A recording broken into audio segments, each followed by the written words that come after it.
Hello guys, कसे आहात तुम्ही? आय होप तुम्ही सगळेजण चांगले असाल. तर आम्ही चाललो होतो बाहेर. तर आम्ही कुठं चाललो होतो हे नक्की तुम्हाला मी सांगाल, कारण की तुम्हाला खालचं कॅप्शन वाचून तुम्हाला तर समजलं असेल की आम्ही कुठं चाललो आहे. तर तुम्ही माझा ब्लॉग कंटिन्यू करत राहा.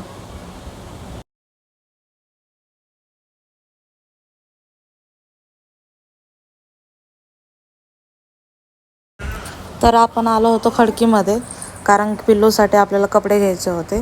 तर चला आपण कपडे घेऊयात. तुम्ही ब्लॉग माझं कंटिन्यू करत राहा.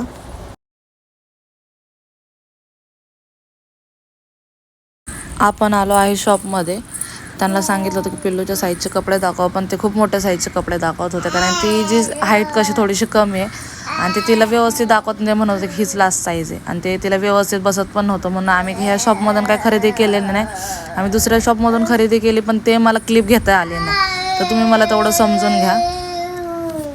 आणि आता आपण निघालो होतो पुढे. आता कुठेच न थांबता जिथे आपल्याला जायचं डायरेक्ट त्या स्टॉपवरती आपण थांबणार आहे. तर तुम्ही कंटिन्यू करत राहा. तर गाईज, आपण आलो होतो पिंपळे गुरु येथील डायनासोर गार्डनमध्ये. पिल्लूचं आपल्याला करायचं होतं आज शूट. तर हे आहेत विशाल सर, हे आहेत आपले पिल्लूचे फोटोग्राफर.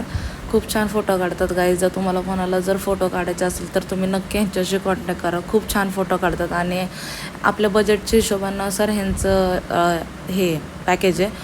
तुम्हाला पण खूप आवडेल. खूप छान फोटो काढतात. मी नक्कीच पिल्लूचे पण फोटो पुढे ॲड करून टाकेलच तुम्हाला बघण्यासाठी. जर तुम्हाला कोणाला जर फोटो काढायचे असेल तर मी खाली कॉन्टॅक्ट नंबर देते, तुम्ही त्यांच्याशी नक्की कॉन्टॅक्ट करा आणि तुम्हाला फोटो काढायचे तर भारी भारी फोटो ह्यांच्याकडून काढून घ्या.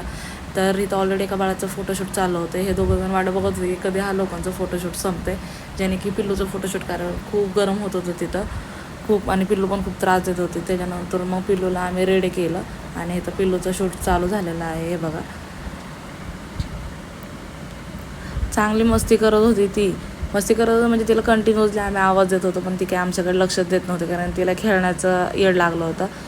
तिला सांगतो लाकडे घेऊन नाही का त्या बैलांना मार, म्हणजे तो एक फोटो येईल, पण ती काय लक्षात देत नव्हती. तिला सारखं म्हणते पुढं बघ पुढं बघ. ती काय बघ. हे बघा गाईज, हा आहे पिल्लूचा सेकंड सेटअप. बघा कशी थांबली आहे ती फुलं लावले होते त्यांनी, ते सारखं तेच काढत होती.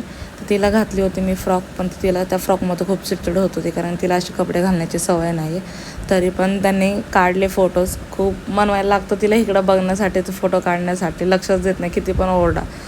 तर मग ते झाल्यानंतर आपला झाला थर्ड सेटअप चालू. तिला बोलून दिला होता हातामध्ये, खाली बसायला तयारच नव्हते, सारखे उठायचे, त्यामुळे बोलून दिला होता हातामध्ये, म्हणून ती शांत बसली होती. त्यानंतर चालू झाला आपला फोर्थ सेटअप. त्याच्यामध्ये बसली होती व्यवस्थित, पण ती खूप रडतच होती लास्टच्या सेटअप. तर भरपूर एवढी गरमी होती तर तुम्ही विचारच नाही करू शकत. तर आपण निघलो होतो घरी जाण्यासाठी, पण गाडी झाली होती पंक्चर. माझे फ्रेंड्स पण माझ्यासोबत होते, त्यांचीच गाडी पंक्चर झाली. तर पंक्चर काढण्यासाठी आपण थांबलेलो होतो. त्या माणसाने पण पंक्चर काढण्यासाठी खूप वेळ लावला. बाळ पण होतं, ती पण खूप गळगळ करत होती, सारखी फिरत होती इकडून तिकडून. मग मला भीती वाटत होती नाही का, हायवे, त्याच्यामुळे. पंक्चर काढून झालं आहे आता आपलं. तर आपण निघलो होतो घरी जाण्यासाठी. तर तुम्ही बघा, तर आपल्याला जाताना खूप ट्रॅफिक लागलं होतं, कारण की खडकी जे मेन खडकी ना त्या साईडला खूप ट्रॅफिक असतं, त्याच्यामुळं.